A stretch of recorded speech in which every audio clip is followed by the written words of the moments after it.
श्री वंदनीय संत समाज, सम्माननीय धर्म प्रेमी भाइयों एवं भक्तिमती माता बहनों,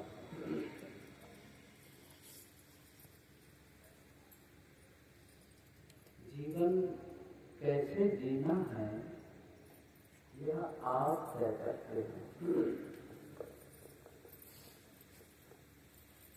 आपका जीवन है, कैसा जिएंगे, कैसा बनाएंगे आप। जैसे आपका घर है, घर को कैसा रखेंगे ये आप पर भी निर्भर करता है, दूसरे पर तो निर्भर नहीं करता है। आपका जीवन है, कैसे बनाएंगे इसको, कैसे जिएंगे ये आप पर निर्भर करता है। खराब तरीके से भी जी सकते हो, अच्छे तरीके से भी जी सकते हो।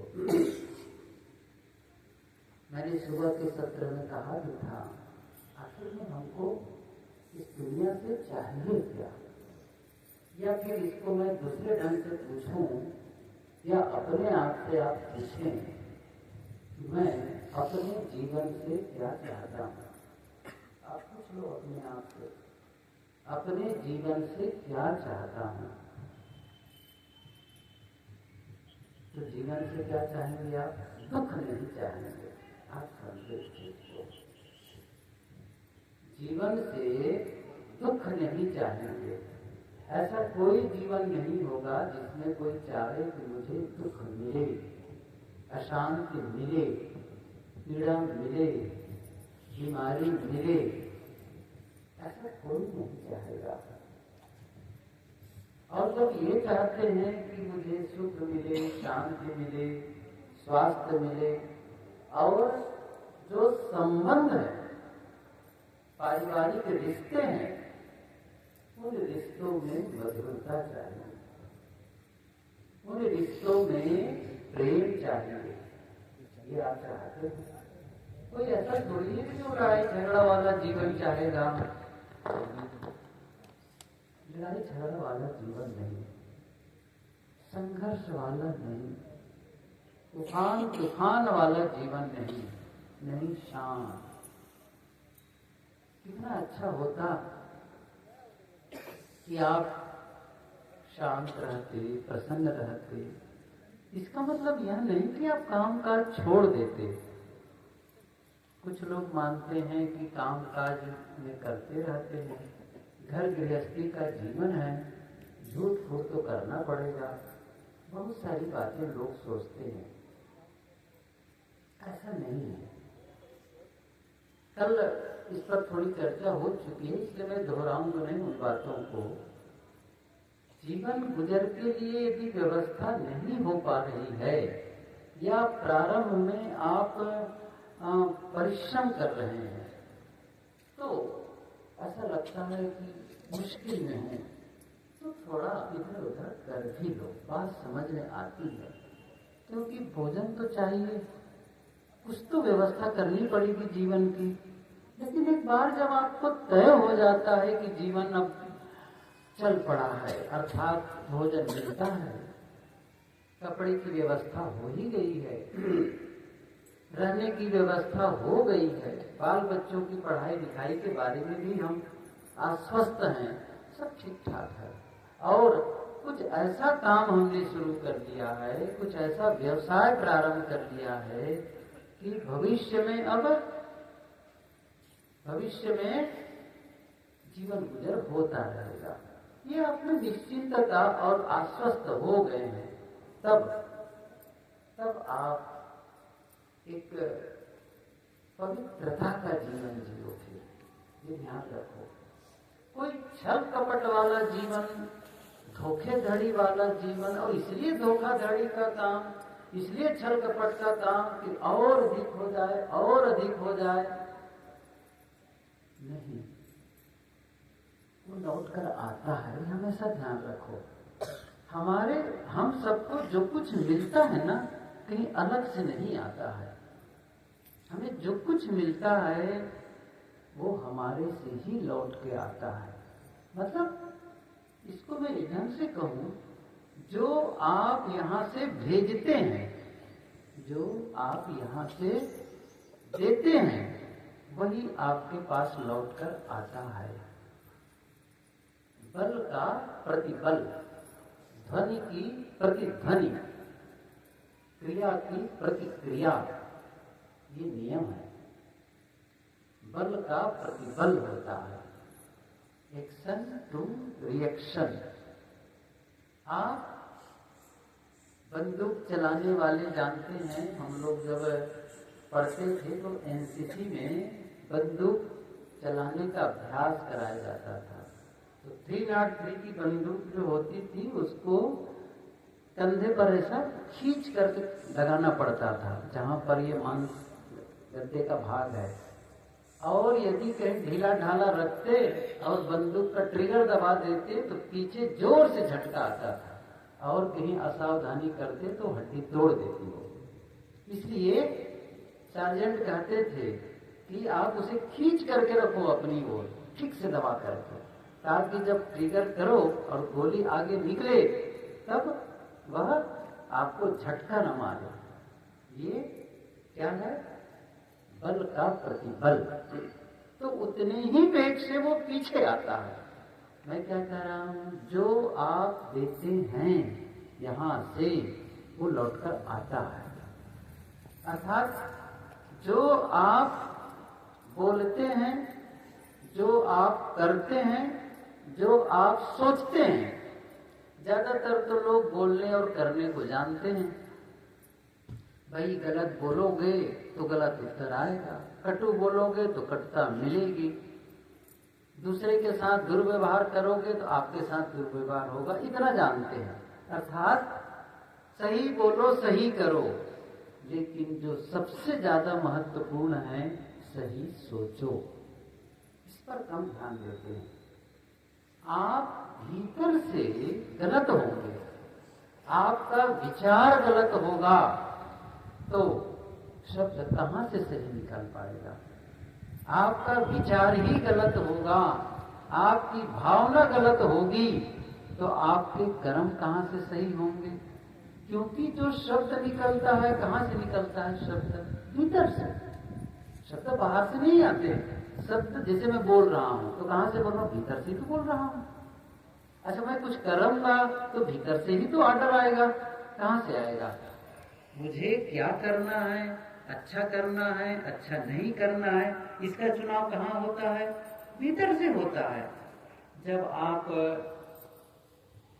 कहीं जाने की तैयारी होती है, किसी पार्टी में जाने की, किसी कार्यक्रम में जाने की, किसी रिश्तेदारी में जाने की, तब कपड़ा पहनने के पहले अपने अलमारी के पास खड़े हो जाते हैं।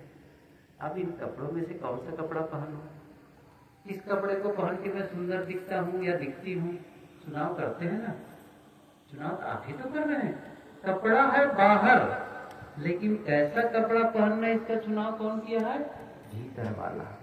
बस यह ध्यान रखो। तो बाहर जो हो रहा है वो भीतर से आ रहा है, भीतर से आ रहा है, और भीतर ही गड़बड़ है तो बाहर गड़बड़ होने वाला है। इसलिए आपका और हम सबका काम क्या है? अंदर की शुचिता,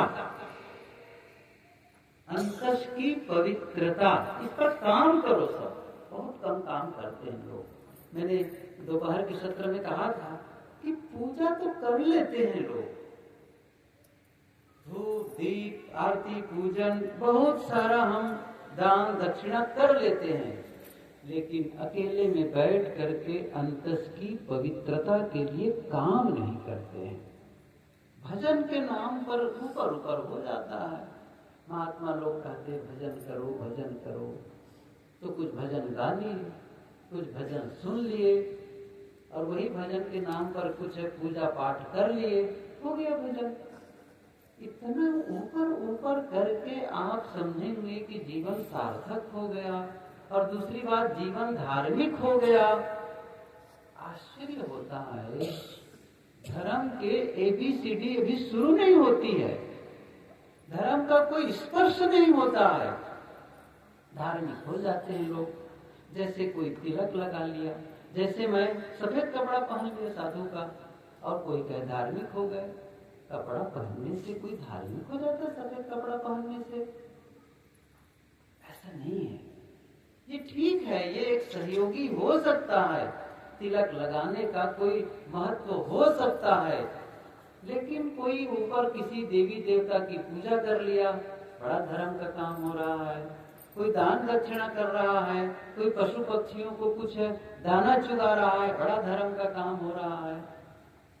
किसने कहा है इसको धर्म है कहा करके? मैं पूछता हूँ। कोई अभी जैसे कुंभ मेला हुआ, कुंभ मेला नहा करके कोई आ गया, अरे बड़ा धार्मिक आदमी है, ये गंगा नहा के आया है। मैं पूछ रहा हूँ किस शास्त्र में लिखा है गंगा नहाने को धार्मिक होना कहते धर्म है? ये कहाँ लिखा, किस शास्त्र में लिखा हुआ है किसी मूर्ति की पूजा करना धर्म है? मैंने तो कभी देखा नहीं कि कहीं ये बात आई होगी कि ये धर्म है, ये माला जपना धर्म है, कहीं लिखा है? आप बताओ मुझे। माला जपना कहीं धर्म है? मंत्रोच्चार करना कोई धर्म है? धर्म तो शास्त्र में जो बात आई है उसको समझो। मनुस्मृति का एक श्लोक है, उन्होंने धर्म के लक्षण बताए हैं। धृति, क्षमा, दमो अस्तेयम, शौचम, इंद्रिय निग्रह, धीर विद्या, सत्यम, क्रोधो, दशकम, धर्म लक्षणम।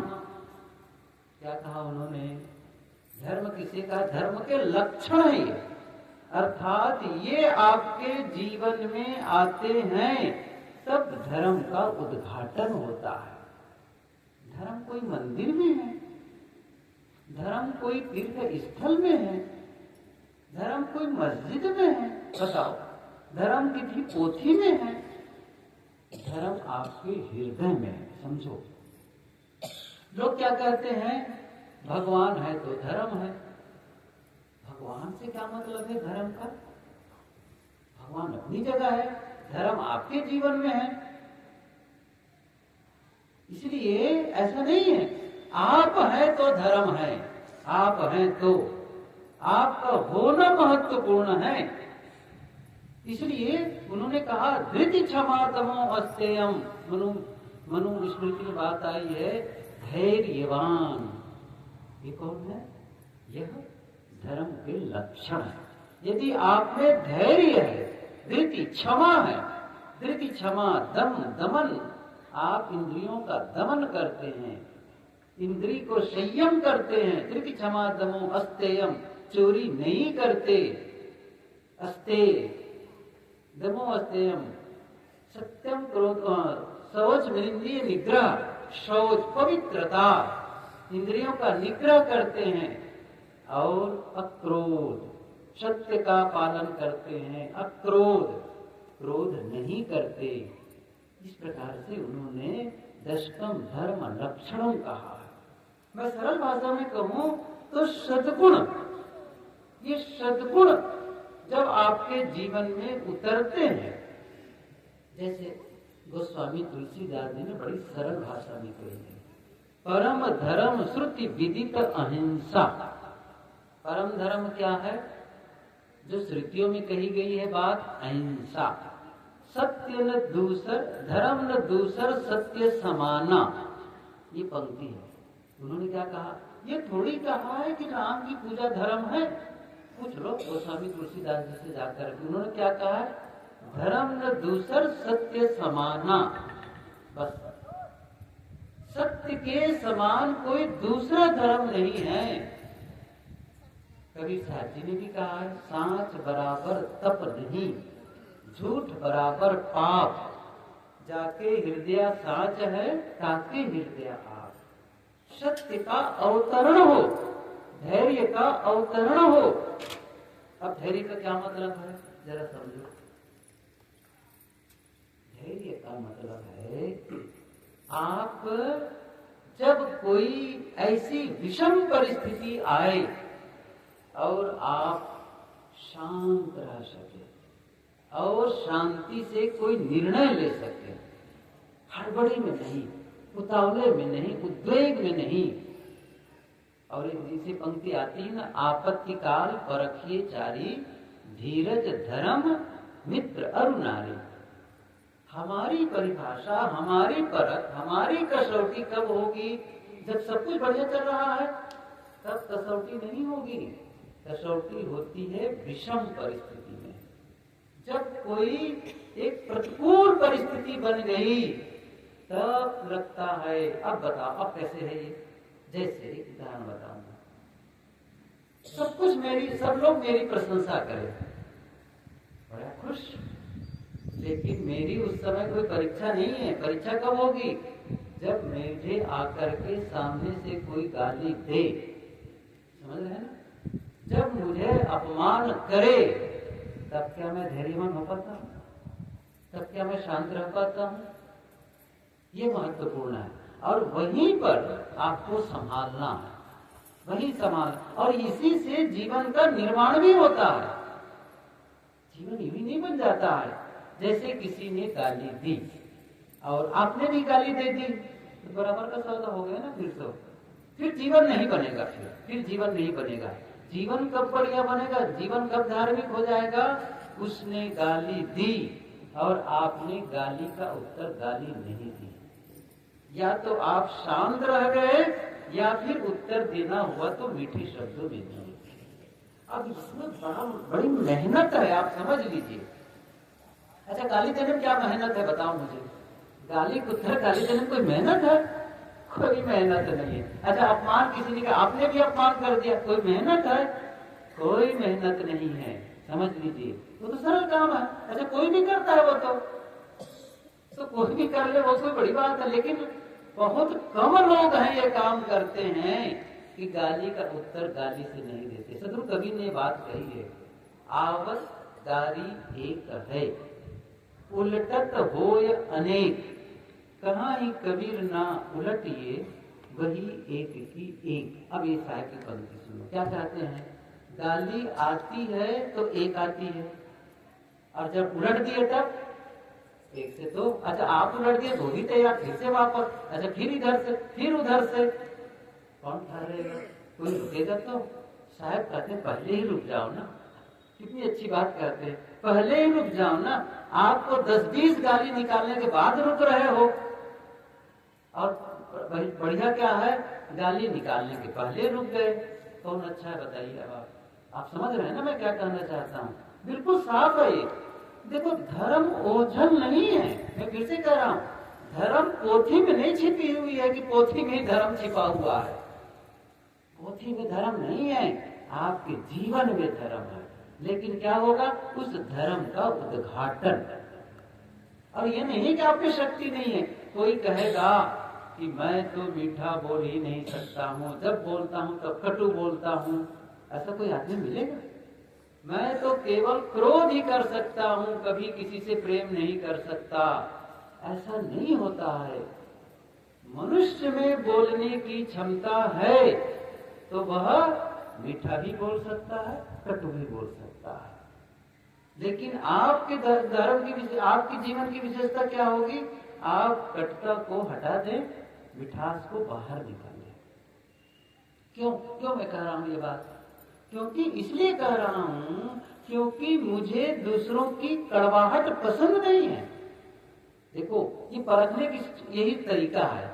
मैं कल कहा भी था, मैं जो शब्द बोल रहा हूं, मैं जो कुछ करने जा रहा हूं, यदि यही शब्द कोई मुझे बोले तब मुझे कैसा लगेगा? वही व्यवहार मेरे साथ करेगा तो मुझे कैसा लगेगा? परख लो अपने आप से, तब क्या लगेगा? नहीं, मुझे पसंद नहीं आएगा। जब मेरा अपमान कोई करता है तो मुझे अच्छा नहीं लगता। अब समझ में आ गया ना? इसका मतलब है दूसरे को भी अच्छा नहीं लगता। बस इतनी सी बात है, दूसरे को भी अच्छा नहीं लगता। तो दूसरों का अपमान करके आप कैसे अच्छा जीवन जी सकते हैं या अच्छा जीवन का निर्माण कर सकते हैं? नहीं कर सकते हैं। इसलिए मैं कह रहा था कि जो आप करते हैं जीवन में, जो आप बोलते हैं, जो आप करते हैं, और सबसे बड़ी बात है जो आप सोचते हैं, इस पर ध्यान दो हमेशा। हमारे जीवन की एक विडंबना बताता हूं मैं। छोटे बच्चे होते हैं ना, हम सब भी छोटे बच्चे थे, आप सब भी थे, और आज के छोटे बच्चे हैं, उन्हें क्या सिखाया जाता है? उन्हें चलना सिखाया जाता है, खाना पीना सिखाया जाता है, बोलना सिखाया जाता है, पहनना सिखाया जाता है, पढ़ना लिखना सिखाया जाता है, सब सिखाया जाता है। एक चीज नहीं सिखाई जाती, सोचना। कैसे सोचे, कोई सिखाता है? मैं ये उदाहरण दिया करता हूँ, सच्ची बात है ये। एक लेखिका हुई लुइस एल हे, उनकी पुस्तक मैंने 2-3 या 4 पुस्तकें तो पढ़ी है उनकी, कई पुस्तकें उनकी है। उनमें से एक पुस्तक है जो बहुत प्रसिद्ध पुस्तक है, you can heal your life. और उसमें उन्होंने बात लिखी है, आजकल बच्चों को लड़ाइयों की तिथियां रटाई जाती है। इसकी लड़ाई कब हुई थी, कहाँ हुई थी, कैसे हुई थी, हिस्ट्री पढ़ने वाले, इतिहास पढ़ने वाले जानते हैं। लड़ाइयों की तिथियां रटाई जाती है। मुझे समझ में नहीं आता, लड़ाइयों की तिथियों को याद करने से बच्चों को कौन सा लाभ होने वाला है? उन्हें क्यों नहीं बताया जाता है कि विचार आपके जीवन को कैसे प्रभावित करते हैं और आप अपने विचारों को बदलकर जीवन को कैसे बदल सकते हैं? इतना महत्व है। आपका सोचने का एक तरीका वही आपके जीवन को खराब कर रहा है, और सोचने के दूसरा तरीका अपना लेते हो तो जीवन में आनंद का माहौल बन जाता है। मैं उदाहरण बताऊं, और मुझे प्रिय भी कुछ दिनों से याद आकर उदाहरण तो मैं हर जगह देता हूँ इसको, आज भी ख्याल आया। एक बुढ़िया थी, जो बुढ़िया है वो अपने पर न ले लेंगे, कोई भी हो सकता है। तो एक बुढ़िया थी, उसकी 2 बेटियां थी। तो एक बेटी की शादी हुई थी, उसके यहाँ जो मिट्टी के बर्तन बनाते थे, मिट्टी के बर्तन पकाते थे, बेचते थे, उसकी दुकान भी थी। दूसरी बेटी की शादी हुई थी, जो छाता बनाता था, उस घर में छाता बनाना, छाते की दुकान में बेचना, सारी व्यवस्था थी। अब जो बुढ़िया माता थी, जब मौसम साफ हो जाता था, एकदम बढ़िया धूप खिल जाती थी, मौसम क्लियर हो जाता था, बहुत रोती थी। क्यों रोती थी? इतने साफ मौसम में और धूप वाले मौसम में मेरी बेटी की छाता कैसे बिकेगी, छाता कौन खरीदेगा, और छाता जब नहीं खरीदेंगे तो उनका व्यापार कैसे चलेगा, वो रोती रहती थी। अच्छा, जब मौसम बारिश वाला, बादल वाला या बारिश वाला मौसम हो जाता, फिर रोती थी। अच्छा, क्यों रोती थी? अच्छा, मिट्टी के बर्तन मेरी बेटी की कैसे पकेगी, कौन कैसे बनेगा, अच्छा जब उसको आवा में लगाएंगे, आग में पकाएंगे तो भी नहीं पकेगा, सूखेगा कैसे, कैसे बिकेंगे, अब बेटी का व्यवहार कैसे चलेगा, फिर रोती थी। जब धूप निकले तो भी रोना, मौसम बदले तो भी रोना, हर समय रोती रहती थी। गांव वालों ने क्या कहा? रोने वाली बुढ़िया। क्या नाम रख दिए? अच्छा, काम के अनुसार ही तो नाम रख देते हैं ना, तो क्या कह देते थे? रोने वाली बुढ़िया। गांव में एक दिन सन्यासी आ गया, संत आए, किसी ने कहा माता जी हर समय दुखी रहती, रोती रहती हो, महात्मा जी आए, जाकर के कुछ आशीर्वाद ले लो, कुछ बातें पूछ लो, हो सकता है महात्मा जी कोई उपाय बता दे, आपका रोना खत्म हो जाए। बात तो सही है। चली गई वो, महात्मा जी का अभिवादन करके, महात्मा जी मैं बहुत दुखी हूँ, हर समय हर बार मैं रोती रहती हूँ, मेरा भी कुछ दुख दूर करो, मेरा रोना खत्म हो जाए। महात्मा जी ने कहा माता जी क्या बात है? उसने अपनी राम कहानी सुनाई। उनकी बातों को सुन करके माता सन्यासी था, बहुत हंसते हैं पहले। गजब की माता हो आप भी, जब मौसम सही हो तब भी रोना, मौसम में परिवर्तन हो तब भी रोना। माता जी बहुत सरल है। अच्छा महात्मा जी बताइए क्या सरल है? तब महात्मा जी ने क्या कहा? एक काम करना, जब मौसम बढ़िया हो, साफ सुथरा धूप निकले, खूब हंसना, खूब हंसना। क्या कहना? अब तो मिट्टी के बर्तन खूब बनने वाले हैं, खूब सूखने वाले हैं, खूब पकाएंगे और खूब मिट्टी के बर्तन बिकने वाले हैं, खूब हंसना। अच्छा, जब बारिश का मौसम बन जाए, बादल छा जाए, तब फिर हंसना। अच्छा, क्यों हंसना? अब तो छाता खूब बिकने वाले हैं, सही है, अब तो छाता खूब बिकने वाले हैं। ये बात उस माता जी के दिमाग में बस गई। अब उसने क्या किया, मौसम जब बढ़िया होता खूब हंसती थी, अब बारिश का मौसम होता फिर भी हंसती थी। हर मौसम में रोने वाली थी अब क्या करने लग गई, हर मौसम में हंसने वाली हो गई, हर समय हंसती रहती थी। गांव वालों ने क्या कहा, हंसने वाली बुढ़िया। समझ गया मैं क्या कहना चाहता हूँ। अच्छा क्या बदल गया बताओ मुझे, व्यापार बदल गया, मौसम बदल गया, समझ रहे ना। वो जो सोच रहे थे ना गलत ढंग से, उस सोचने का तरीका बदल गया। तो जो जीवन में रोना था वो हंसी में बदल गई। मैं यही तो बता रहा हूं आपको, यही तो कहना चाहता हूं कि आपको ऐसा नहीं है कि आपको घर छोड़ के भागना है, या ऐसा भी नहीं कह रहा हूं कि आप अपना कपड़ा लत्ता बदल लीजिए, चोआ चंदन बदल लीजिए, या ये भी नहीं कह रहा हूं कि आप हिंदू छोड़कर मुसलमान हो जाइए, मैं नहीं कह रहा हूं। आप जहां हैं वहीं रहिए। क्या बदलना है, सोचने का तरीका बदल लो बस, बोलने का तरीका बदल लो। अच्छा नहीं कर सकते बताओ, अच्छा हाथ उठाओ, मैं बोलने का तरीका नहीं बदल सकता, मैं देखना चाहूंगा कौन है वो। सब कर सकते, मैं सच बता रहा हूं, सब कर सकते हैं। और मैं कहूं जितना आप कर सकते हैं ना वही जीवन को सुंदर बनाते हैं। मैंने कब कहा कि आपको जीवन को अच्छा बनाने के लिए एवरेस्ट की चोटी चढ़नी पड़ेगी, माउंट एवरेस्ट, ऐसा थोड़ी कह रहा हूं, कुछ नहीं है। या फिर अब तो कल से आपको हाथों के बल चलना पड़ेगा, क्या ऐसा उपाय बताया जा रहा है, कुछ नहीं। ये भी नहीं कहा जा रहा है कि आप 1000 माला जपो, मंत्र जपो, अरे कुछ नहीं भाई। साहब ने क्या कहा है, जो कुछ करो सो पूजा, ये बाहर के माला जपने के साथ नहीं कहते हैं। माला तो कर में फिरे जीव फिरे मुख माही, और मनवा तो 34 फिरे, यह तो सुमिरन नाही। तब साहब ने क्या कहा है, सुमिरन क्या है, कैसे करना है, माला नहीं जपना है तो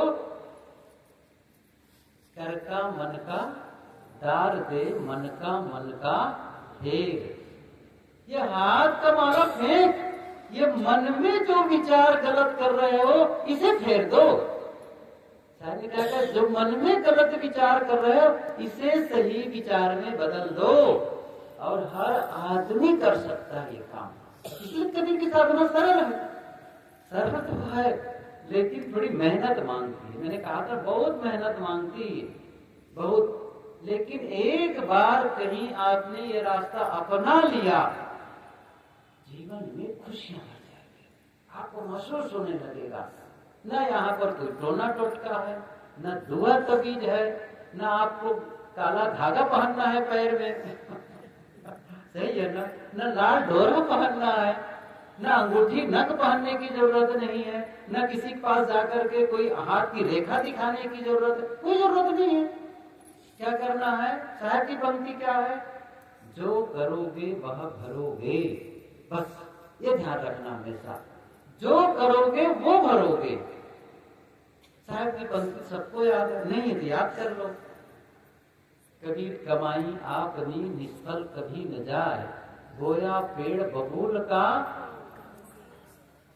याद है ना, क्या कह रहे हैं, बबूल का अर्थात कांटे का बीज बो करके आम की फसल नहीं पा सकते, ये नियम है। अच्छा तो क्या ये नियम कबीर साहब बनाए हैं, मुझे पूछना है आप लोगों से।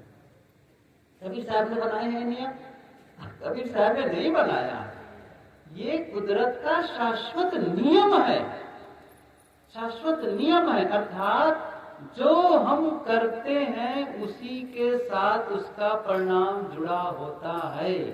कुछ लोग क्या कहते हैं, भगवान कर्मों का फल देता है। अच्छा एक पंक्ति भी कहते हैं, जैसा कर्म करोगे वैसा फल देगा भगवान, ये है नहीं है गीता का ज्ञान मैं बता देता हूँ, मैं नहीं मानता हूँ इसको।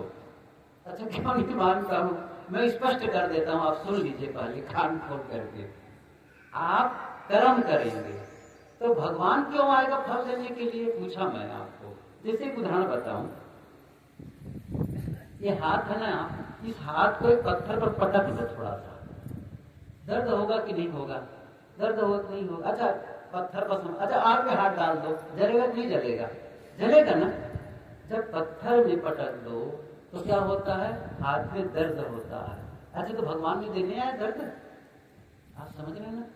अच्छा हाथ जला तो हाथ को दर्द देने के लिए भगवान आया, इसका मतलब है कर्म में फल जुड़ा है।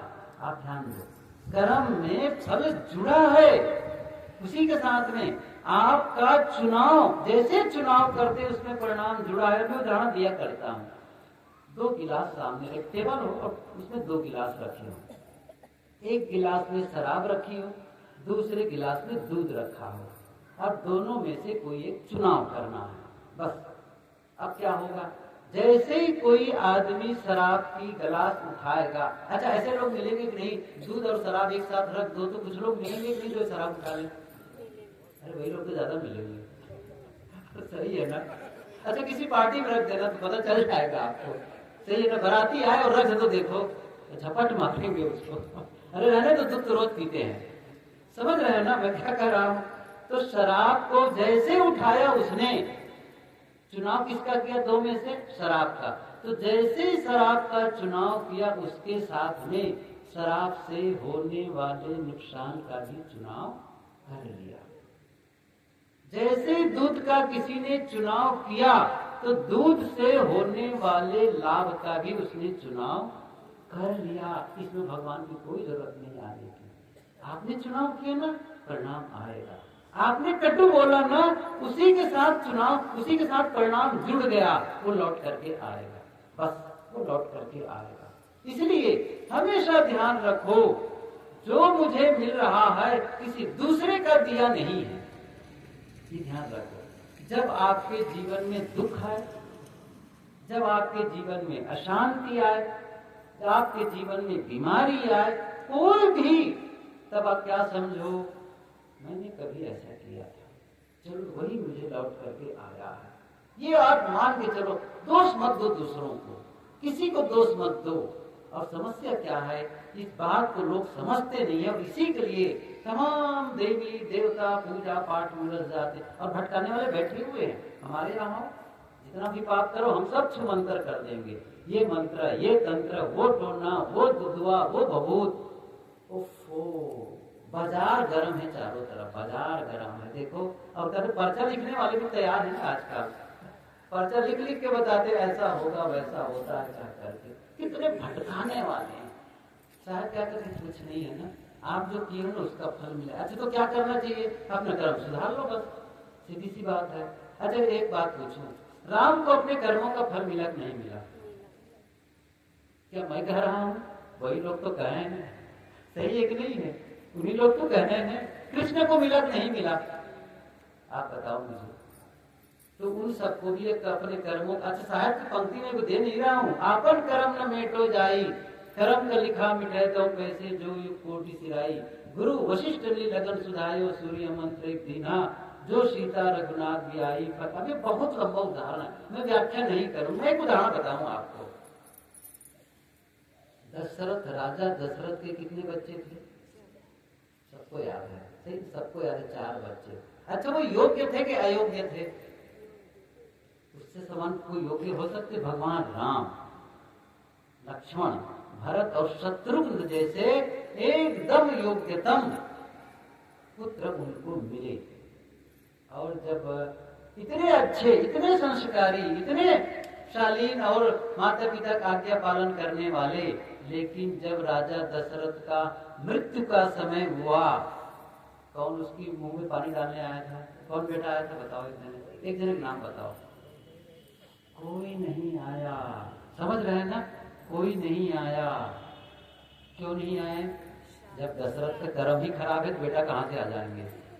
सही कह रहा हूं ना। अब आप लोग खुदे कहते हैं उसने ऐसा उसको मारा था, श्रवण कुमार, किसको किसको नाम बताते नहीं बताते हैं, उसको मारा था उसने, कोई बेटा उसका साथ देने के लिए नहीं आया। अब बताओ आपके बेटे कितने हैं और कितने कितने योग्य हैं? राम से भी ज्यादा योग्य हैं। आपका कर्म ही खोट होगा तो कौन सेवा करने, कौन बचाने आएगा? इसलिए कर्मों का सुधार बहुत जरूरी है।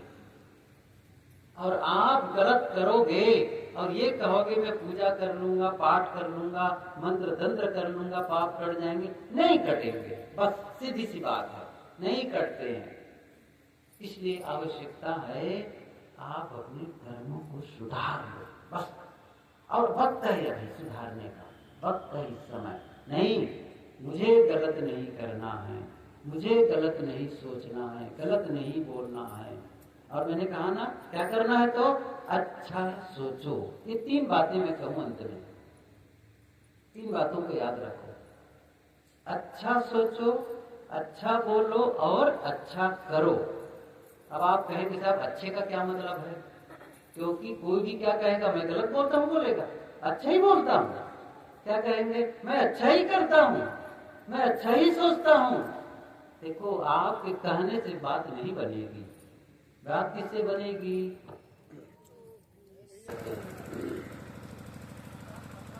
इसका मतलब है कि जो आपके लिए भी अच्छा हो और दूसरों के लिए भी अच्छा हो, ये ध्यान रखो हमेशा। आप एक सूत्र को याद रखो, जो आप दूसरों के लिए करते हो वह दूसरों के लिए नहीं होता, अपने लिए होता है।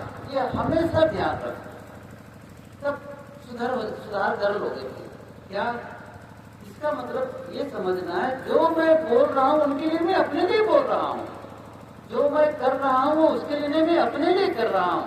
अब कोई चोरी करता है, क्या समझे, मैं अपने लिए कर रहा हूं, वो मुझे मिलने वाला है।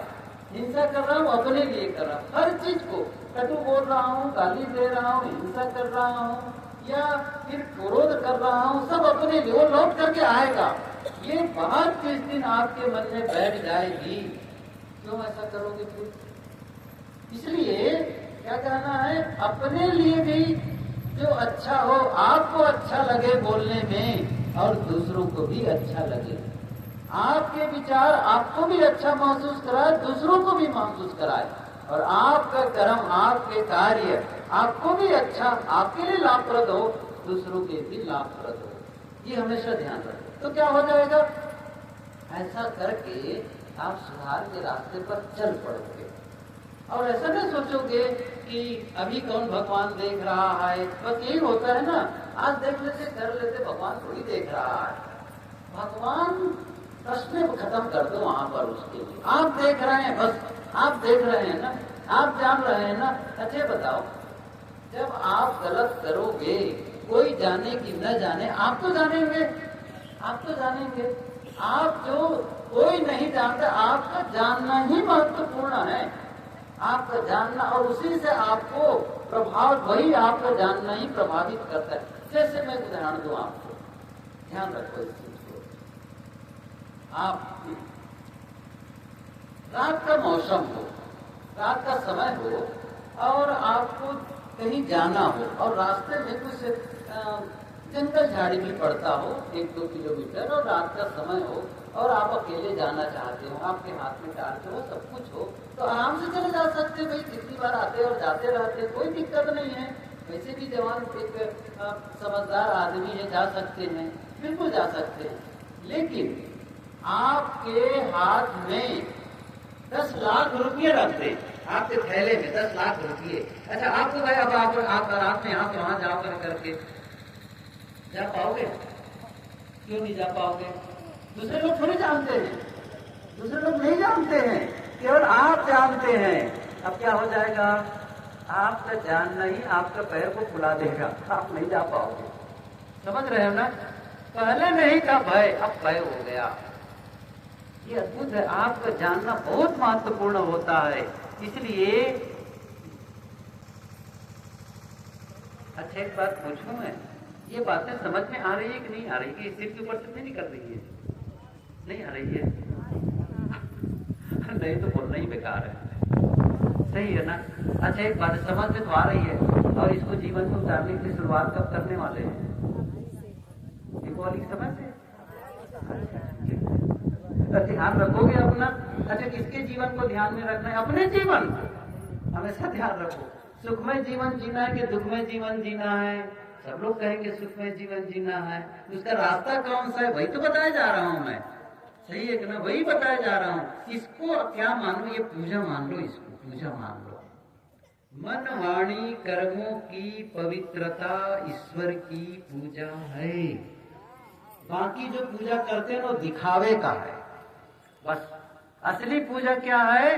जब आप अपने मन में अच्छे विचार लाते हो, पवित्र विचार, वो और आपके शब्दों में पवित्रता रहती है, निर्मलता रहती है, किसी को दुख पहुंचाने वाले शब्द नहीं निकलते हैं।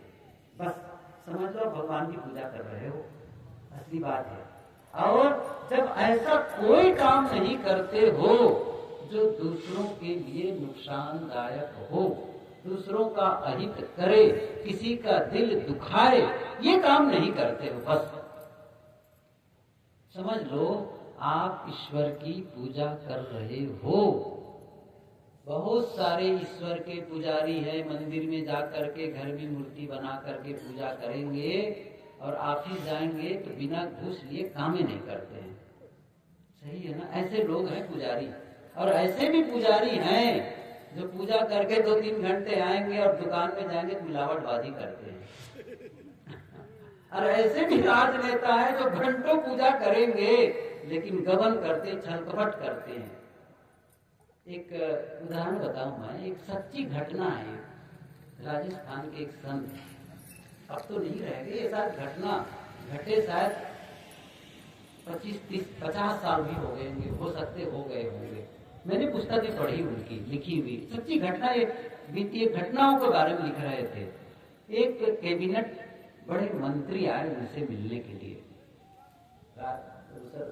भारत सरकार के बड़े मिनिस्टर आए मिलने के लिए और कहे कि महाराज जी, मैं भी धर्म करना चाहता हूँ, लेकिन क्या बताऊं, इतने व्यस्त रहता हूँ कि मैं धर्म कर्म के लिए समझ नहीं निकाल पाता हूँ। महात्मा जी ने क्या कहा? महात्मा जी ने कहा, मैं एक ऐसा उपाय बताऊंगा, ऐसा धर्म बताऊंगा जिसके लिए आपको समय निकालना ही नहीं पड़ेगा। बहुत अच्छी बात है महाराज जी, बताइए ऐसा कौन सा धर्म है, काम है जिसको करने पर आपको समय निकालने की, मुझे समय निकालने की जरूरत न पड़े। उन्होंने क्या कहा मंत्री जी से कि आपके पास काम कराने के लिए बहुत सारी फाइल आती है, बहुत सारे काम आते हैं, आप उन सारे फाइलों को ईमानदारी पूर्वक निपटाते चले जाओ, धर्म का काम हो जाएगा। हो जाएगा नहीं हो जाएगा? बताओ। अलग से कोई धर्म के लिए समय निकालना है, ये पछतावा करना है कि मैं गंगा में जाके स्नान नहीं कर पाए कर करके। यही तो गंगा स्नान है जो सबके भले के लिए करे। जो ड्यूटी मिली आपको, जिस मिनिस्ट्री में हो, जिस विभाग में हो, उसको ईमानदारी पूर्वक करो। बस देखो गंगा स्नान हो गया। वो आप दुकान में बैठ करके उचित मुनाफा लो, उचित मुनाफा लेते हो और सौदा बेचते हो, रोजी रोटी की व्यवस्था हो जाती है।